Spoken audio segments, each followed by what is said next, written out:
Spanning more than 85 degrees of latitude, Latin America encompasses Mexico, Central America, and the Caribbean, and South America. It is a region of startling physical contrasts, from the high peaks of the Andes to the lush rainforests of the Amazon. Latin America's human geography reflects a shared colonial legacy, but presents some contrasts between urban and rural, rich and poor, more developed and less developed.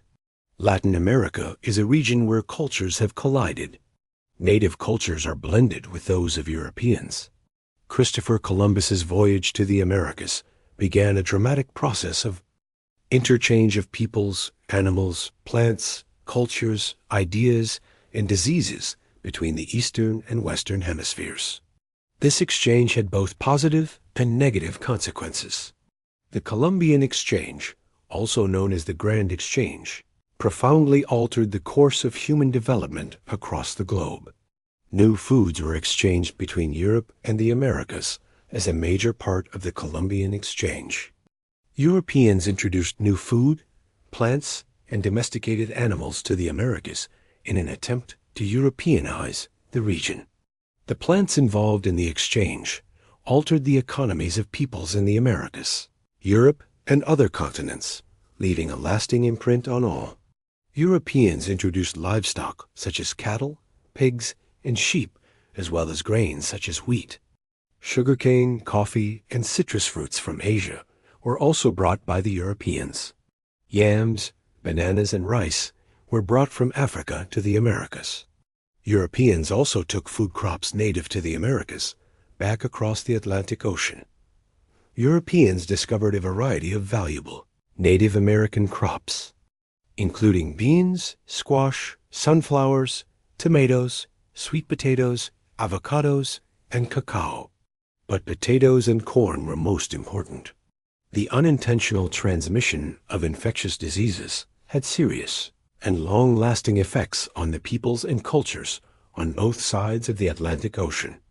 Human populations that develop in isolation from one another are often highly vulnerable to new infectious diseases introduced by outsiders.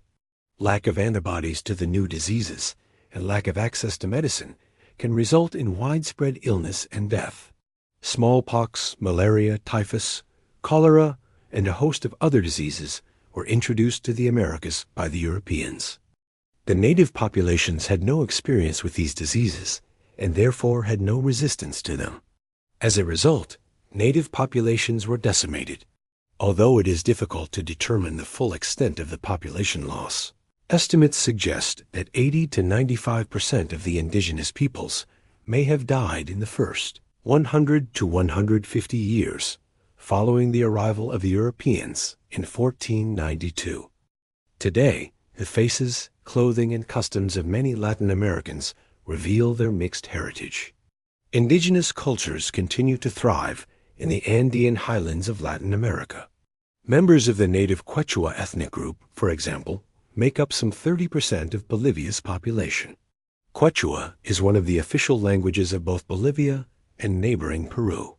Many Latin Americans trace their roots to the pre-Columbian civilizations that flourished in Latin America centuries ago. These peoples developed sophisticated technology that allowed them to build pyramids and other large structures. The Maya also developed a written language and had advanced knowledge of astronomy and mathematics.